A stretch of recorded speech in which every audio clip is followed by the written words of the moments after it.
Let's unpack what we can expect in the economic week ahead. I'm joined in Cape Town now by Peter Worthington. He's a senior economist at Barclays Africa. Peter, thanks for joining us today.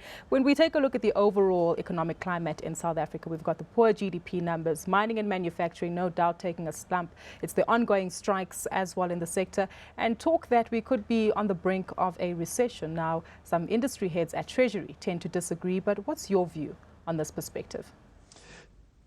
Look, I think it's certainly arithmetically possible that we could have a recession which is defined as 2 successive quarters of negative GDP growth. And we've already had one quarter, Q1. The question for quarter 2 is still to play out in the data. And you mentioned the mining and manufacturing production data, which are due out this week for the month of April. They will be the first hard activity prints for Q2, so the first real indication of what the growth momentum is going to be. But we've already seen from some other indicators, like the very weak PMI readings and weak car sales data, that we haven't started off the quarter on a strong footing. Well, that's a bit concerning, but we're also expecting the business confidence index due out later on this week. I take it already, judging by the levels of confidence that you and I are feeling, or a lack thereof, it does certainly give an indication as to what that reading will tell us later on this week. I think that's right. I mean, we expect it to track somewhere around the 40 level, which is well below 50, that is the neutral level. So we're deeply in pessimism territory here. And I think some of the things that are bothering businesses right now are problems that are not going to go away very quickly. One would be the labor market unrest that you talked about. Another would be the electricity shortages, which continue to hobble industrial production when Eskom has to cut back electricity supply to the big energy-intensive users. So those are two really critical problems that industry is suffering with right now, and one of the reasons why business may not be feeling terribly optimistic. Then this shouldn't fare well for South Africa's standing against rating agencies like S&P and Moody's. Would you to look at our ratings once again this week? Your expectations, Peter, as to how that might fare?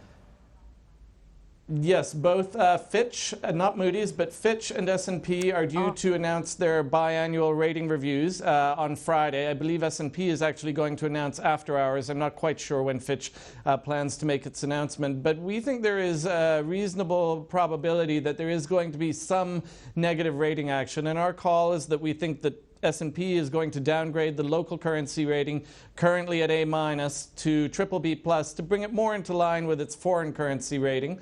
And that we may see Fitch, which has South Africa on a stable outlook, change the outlook from stable to negative. But look, it could go either way. I mean, I think there's a case to be made as well for the rating agencies, perhaps just taking a little more time to assess. They'll certainly want to see what the new government or the new administration does. And I think they'll also be very curious to see what the new administration lays out during the medium-term budget policy statement in October. So there is a case that maybe they'll wait until the end of the year. But as I say, we think for the local currency rating for S&P, maybe a one-notch downgrade and a change in the outlook for Fitch. Peter, keeping with those sentiments, what's regarding the worst-case scenario, what are the consequences thereof? Perhaps more volatility in our local currency and a lack of foreign direct investment, maybe? I don't think foreign direct investment pays a great deal of attention to what the credit ratings are. But we could see some price impact showing up in the currency and bond yields. But some of it has already likely been priced in. We have seen the currency weaken a little bit recently. We've also seen credit default swap spreads widen out. That's an indication that the market is anticipating some negative action on the ratings. So a lot has been priced in, but I think the market is probably looking at sort of modest actions like I've just laid out.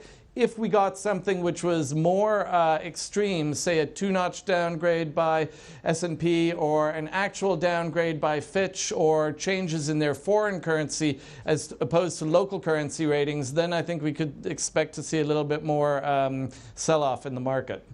Peter, just to close off with, it's interesting that you mentioned the new administration in cabinet. One such new person is Nhlanhla Nene, now the current finance minister of South Africa. When it comes to the midterm budget, if you had any words of advice for him as to what he can do to stimulate economic growth, what would they be? Well, unfortunately, I don't think it's entirely within the remit of the Treasury here. I think the issues that are hobbling growth really lie much more with, let's say, Ministry of Labour or Ministry of Public Enterprises. But for Nene, what I would suggest is just stick to the course of fiscal discipline. Don't think that you can pump prime the economy into some higher growth path at this stage. We actually have had a very significant build-up of public debt, and now is the time to show to investors and to the rating agencies that you can actually deliver some fiscal consolidation, even if growth continues to underperform your hopes. And that would be my advice for him.